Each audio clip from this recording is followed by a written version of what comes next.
Donc, je vais vous présenter aujourd'hui l'étude du Rav Houtner, dans son livre Paradisra, qui s'intéresse à un passage d'Agmara qui est un petit peu difficile, une Gemara connue. La Mishnah dans Rosh Hashanah nous dit que, Dafkavav, elle nous dit qu'il y a une marloquette entre Chachamim et Rabbi Yossi pour savoir si on peut utiliser la corne d'une vache ou d'un taureau pour le chauffard. Alors, dans l'un dit parce que l'un refuse parce que ça s'appelle une corne et pas un chauffard, l'autre accepte, et en vérité on ne comprend pas bien quelle est la discussion. La Gemara dit non, mais en vérité la vraie raison pour laquelle les Chachamim, alors on y va, on prend le premier texte, Mishnah, Kol ha-shofarot ksherim, Chut Michel Para, mipnei shehu keren. Amar Rabbi Yossi valo Kol ha-shofarot nikreu keren, shenema nimshoch Keren et mialou bahar. À propos du chauffard, c'est marqué à keren. Donc le chauffard et le keren, le fait que le chauffard soit une corde, c'est pas du tout incompatible. Donc quelle est la raison pour laquelle vraiment les chachamim ne veulent pas du chauffard, d'une corne de vache? L'amar aynu tamad rabanan, keder afrizda, damar afrizda. C'est à cause de ce qu'a dit Rav Chizda. Mipnima en kohen gadol nichnas bigdei za'av lifnai velifnim. L'avod avoda. Pourquoi le kohen gadol doit quitter ses habits en or pour rentrer dans le kodesh hakodashim? Le fish en kategor naasa sanegor. Parce que l'or est un accusateur, il rappelle la faute du veau d'or. Il ne peut pas venir au moment où on demande le pardon. Bon, et là, il a toutes sortes d'objections. Velo, Vaïkadampa, il y a toutes sortes de choses qui s'y opposent.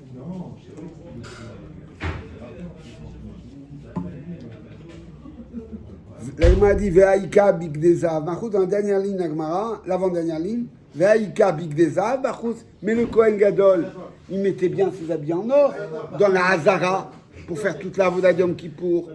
Donc, pourquoi pas le chauffard? Et elle m'a dit, mais bifnim kamrina, non. Ce que le Kohen Gadol doit pas faire, c'est amener les bigs des Zahav à l'intérieur. Dans le Kodesh HaKodashim et Bachout, il n'y a pas de problème. Alors elle m'a dit, mais chauffard, nami Bachoutsu. Le chauffard, il n'est pas dans le Kodesh HaKodashim. Kevan de les zikaronou, que bifnim damé, puisque le chauffard sert à évoquer notre souvenir devant Hachem, il est considéré comme étant dans le Kodesh HaKodashim. Alors c'est une idée, c'est une formulation puissante, mais en même temps on se demande mais qu'est-ce que ça veut dire? Comment décliner ça? En tout cas, ça stimule la réflexion sur ce qu'il joue avec le chauffard de Rosh Hashanah. Il a à voir avec, non pas tout ce qui se passe dans la cour du Beth Amikdash, mais ce qui se passe, l'ifna et velifnim, c'est-à-dire d'un seul coup. Ce qu'il faut comprendre, si on arrive à saisir cette chose-là, c'est que au moment de la mitzvah de chauffard, on met tous des Kohen Gadol à l'intérieur. Bon, alors à part la beauté de la phrase, qu'est-ce que ça veut dire? Et là, j'ai cherché évidemment des choses et je suis tombé sur un des textes en fait, que j'aime beaucoup, parce que plusieurs fois j'ai eu un de me souvenir, c'est le Paradisra, Rav Houtner, donc ce géant du monde de la Torah, qui je vous dis, il était proche du Rabbi Lubavitch, il était proche des Mitnagdim, il était proche du Rav Soloveitchik qui était sioniste, élève du Rav Kook. Vous voyez un petit peu la vérité, c'est que le Rav Kook aussi était... en fait, il y a eu des oppositions qui sont constituées, mais le Rav Kook, il est aussi profondément issu du monde des Yeshivot. C'était le Talmid, le Ilouï de la Yeshiva de Vologine, de la grande yeshiva fondée par l'élève du Gaon de Vilna, et c'était le Ilouï de la yeshiva. D'accord. Donc il était vraiment du cœur de cette chose-là. Il était un lituanien de premier, parce que c'est la yeshiva lituanienne par excellence, et il avait une mère qui était Chabad, et il a toujours été très attaché à la chassidoute, tout en apportant, on va dire, les outils de l'imoud du monde lituanien. Et bien, le Pachad Israël, ils sont dits. Il a eu d'autres maîtres. Il a, entre autres, c'est un élève de la Yeshiva de Slovodka.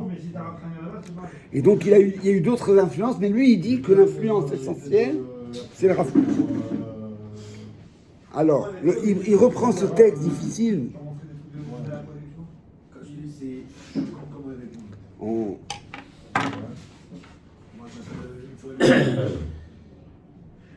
אמרו לפניי מלכויות כדי שתמליכוני עליכם, אמרו לפניי זיכרונות כדי שיעלה לפניי זיכרונכם לטובה, ובמה בשופר.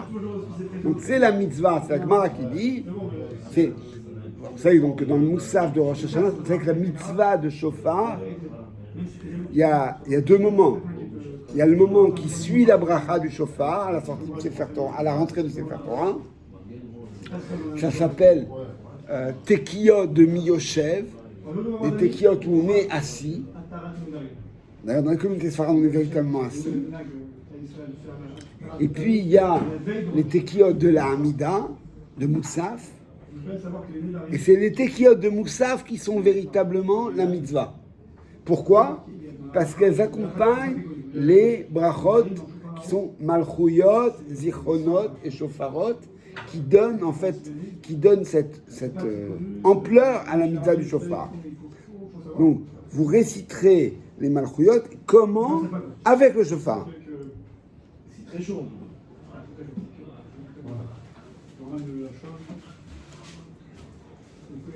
משלנו תשובה זו הייתה ניתנת להתפרש שהיא שייכת רק למיכל זיכרונות. Il dit, on ne comprend pas pourquoi la Gemara, elle unit Malchuyot et Zichronot. Que Zichronot, c'est la valeur du Zikaron, tu comprends. Mais pourquoi on parle de Malchuyot et de Zichronot ensemble ? Et il va essayer d'articuler ça. Alors, regardez, prenez à la ligne 3. Iné milshonam shel chachamim namanu. כי אותו הקטגור של מלאכי השרת קטרגו על בריאתו של האדם, לקח לו למטבע שלו את דברי הפסוק בתהילים, מה אנוש כי תזכרנו. Quand il y a eu la création de l'homme, on peut se demander pourquoi on parle de ça. Il faut se rappeler que Rosh Hashanah, ça s'appelle Yom Harat Olam, le jour de la naissance du monde, en fait c'est la naissance de l'homme. Or, quand Akadosh Baruch Hu a annoncé aux Malachim Naase Adam, Chazal se demande d'ailleurs pourquoi il a annoncé aux Malachim. Il a annoncé aux Malachim, les Malachim ont objecté, Kitregu, ils ont accusé. Ils disent pourquoi tu vas faire un homme, un être humain, il va nier ta place, il va faire du mal, etc. Et qu'est-ce qu'ils ont dit comme pasouk? Ma enosh que vaut l'homme pour que tu t'en souviennes. Et là, le rabbin Atmia Bematbeazou, c'est un pas souvent connu. Ma enosh qui tizkerenu, venadam qui tizkerenu, vatechasreu meat mealim, ou kadam. Littéralement, Ma Enosh, c'est quoi cette Ma enosh, que vaut l'homme que tu vas rappeler? qui tizkerenu pour que tu t'en souviennes. Oui. C'est après la création ou avant la création? Avant la création. Ça n'a pas de sens alors. Les malachim disent ne fais pas l'homme. Oui, mais elle veut rien dire. C'est quoi cet homme pour que tu t'en rappelles? Alors c'est ça la question. Le rabbin Yatmia, qui a l'eau à Itnagdout, me kouvenet ibekan le ikar itavuto shel adam. On parle de la création d'homme. Veinken mawinyana shel zechira. Le fi aniré ayalahem loma maenosh tivreenu. Non, on va y revenir. Le Midrash qui met en place un dialogue entre les Chachamim, entre les Malachim et Akadosh Baruch Hu, il met dans la bouche des Malachim un passouk qui n'est pas approprié. Maïnosh qui tizkerenu. Pourquoi parler de Zecher alors qu'on parle de Bria?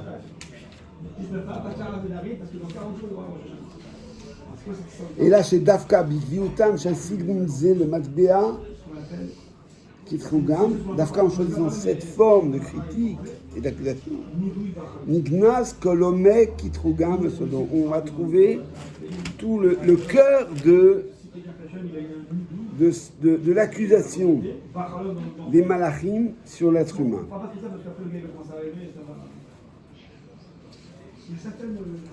V'omnam gilou lanu bazé shoresh sharsha shel midat hazikaron. On nous dévoile par là la puissance de la notion du zikaron. Vet mekom peulata rishoni. כפי שיצא מידו של קדמונו של עולם בששת ימי בראשית, tel qu'elle s'est exprimée dans la création du monde. Qu'est-ce que c'est que le zikaron? Ou malach advarim kachou. Et voici le développement. Ikar mashmauto shel koach hazikaron. Quelle est la fonction du zikaron, du souvenir? Ou basé chez Aliado, Naasa et Ava Chelek Minaove. C'est ce qui fait que le passé se relie au présent. Ve'im tisalek et koach hazikaron minam tzniut. Et si la notion de zikaron disparaît, bitalta et achidut be'emshech zerimato shel zman. Tu annules la continuité du temps. Tu fais que le temps devient... Regardez comment c'est dit. Vous avez écrit un truc sur le nazisme. Ouais, c'est ça. Ouais, je ne sais pas encore ce texte, mais c'est Amalek. On combat Amalek avec le zikaron. Pareil, Amalek, c'est un kitroug, c'est une autre façon. Il est Mekatra Israël, mais en fait, il est Mekatra l'humanité. Il veut la destruction du monde, la destruction du temps. La destruction du souvenir. Et la destruction physique, mais ça, c'est un processus qui commence avec l'idée qu'il n'y a plus de continuité entre le passé, le présent et l'avenir. בהמשך זה אומר אותו, ומציאותו של הזמן, הייתה מתפוררת נקודות מפוזרות, parce que souvent le temps devient des points, מפורטות, חדי צירוף ונדרי חיבור, qui n'ont plus d'unité. Donc on a les petits cours et Rosh Hashanah avec une fila qui puisse accepter. Ça s'est passé aussi pour vous, ça je sais pas. Alors, il y en a autre chose pour savoir, Yannick. Que fait, enfin, il sous-entend, on est censé, quand on lit le Paradis Rak, aller voir toutes les sources qu'il donne en même temps, etc. Et alors, il se réfère à qu'est-ce que fait Hachem. Le Midrash dit, qu'est-ce qu'il fait Hachem quand les Malachim disent ça? Il crée l'homme et il lui insuffle un souffle de vie. C'est-à-dire Neshima, de la respiration. Et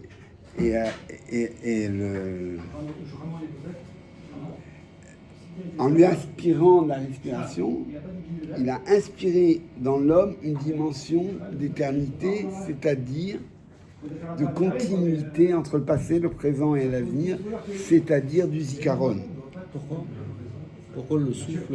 Parce que, alors, c'est une idée de la Kabbalah que quand quelqu'un il souffle, il laisse quelque chose de lui-même chez celui qui souffle. Donc il y a du divin. Donc l'éternité, pas le... Alors l'éternité, c'est-à-dire l'idée que la continuité du temps.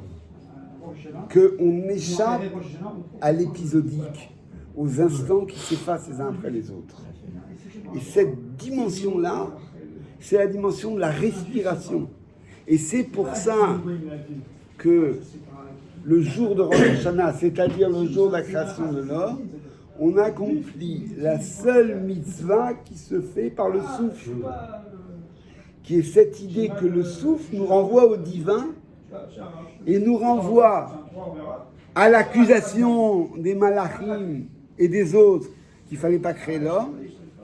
Et nous, on montre à Rosh Hashanah que ce sens de l'éternité qu'Akadosh Baruch Hu a placé en nous du souvenir, eh bien, on le tourne vers Hachem.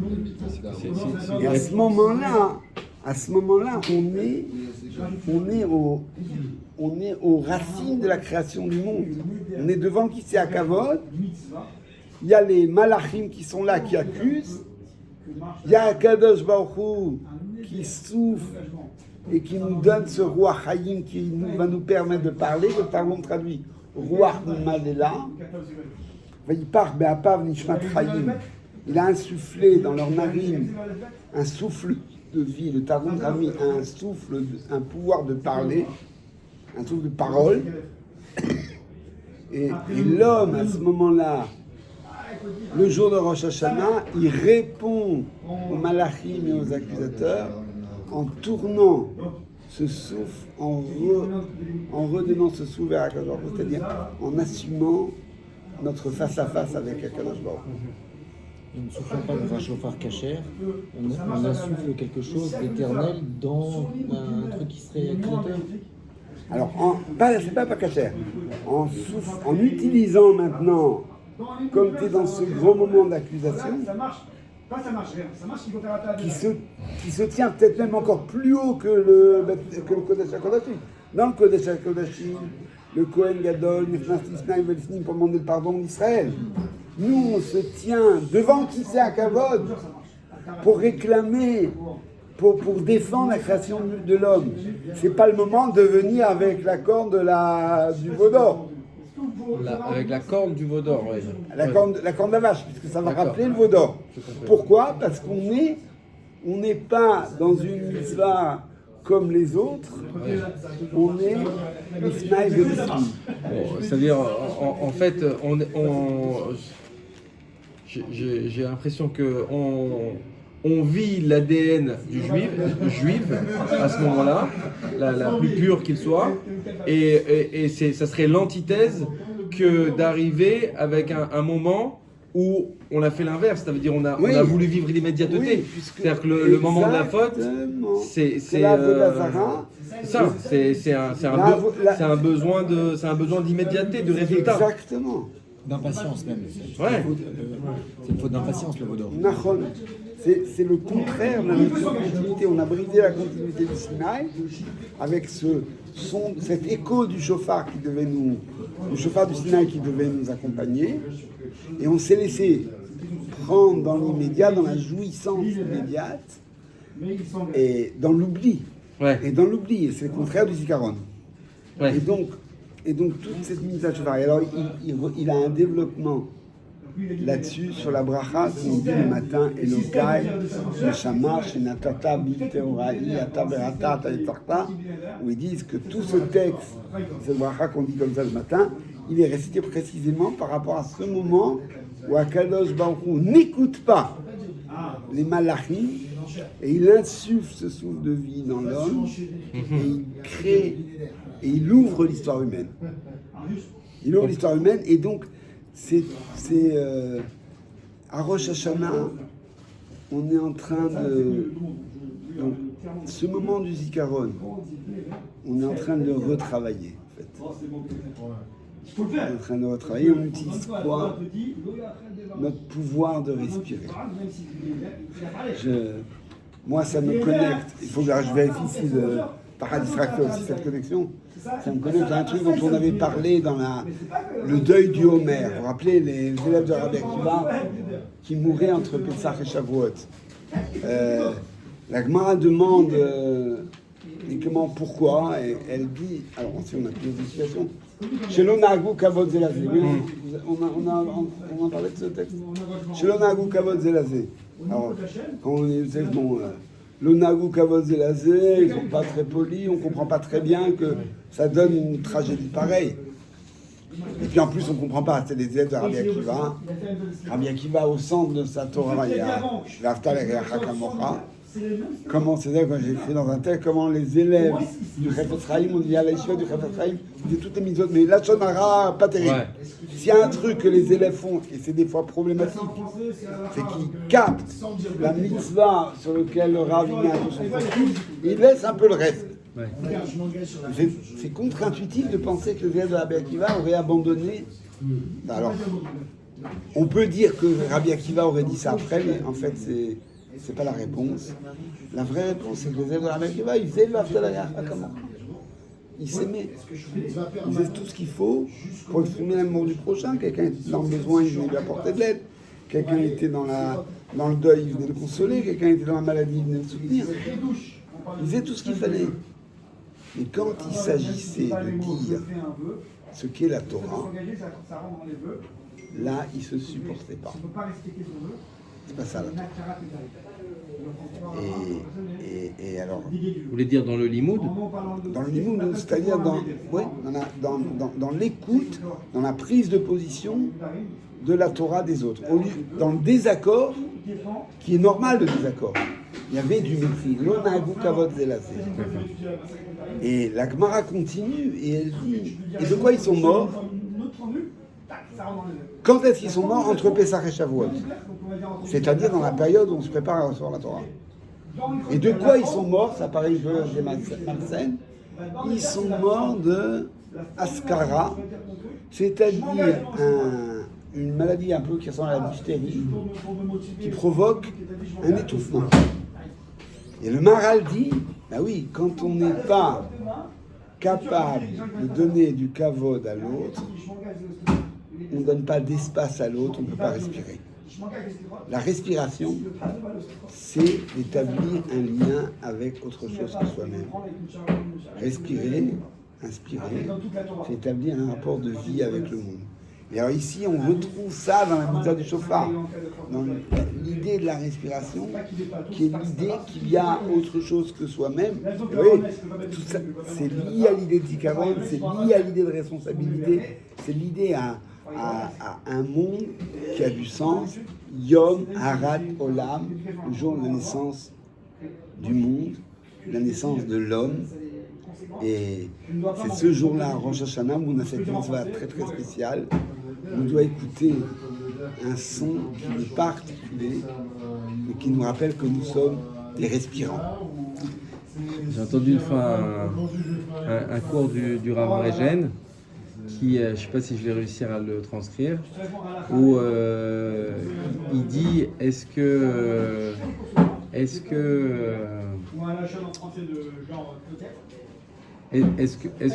je vais dire comment je l'ai compris parce que je ne me rappelle pas ces mots, mais est-ce que l'homme dévoile ce qu'il est, ou est-ce que l'individu, au fil de son expérience, se crée une identité d'une certaine manière. Et je ne sais plus comment il avait dit lui dans les mots. Et en fait, j'ai l'impression que ça va un peu dans ce sens. Ça veut dire que c'est comme si que la réponse d'Hachem aux anges, ce serait je leur donne une identité, une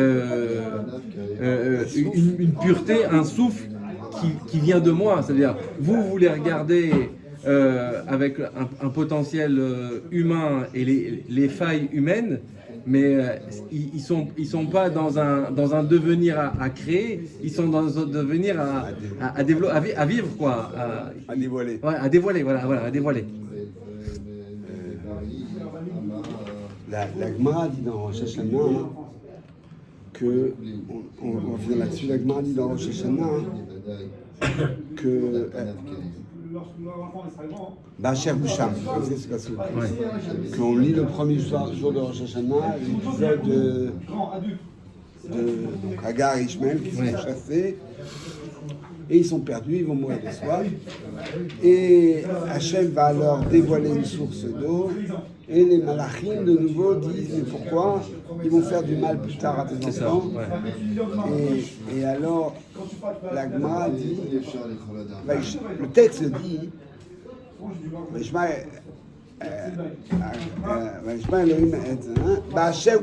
là où il est, l'eau le fima asav shel ha'ava velo le fima asav shel ha'atid. Et nous à Rosh Hashanah on n'est pas ni donne sur le passé ni sur l'avenir, mais sur le présent. Alors qu'est-ce que ça veut dire sur le présent?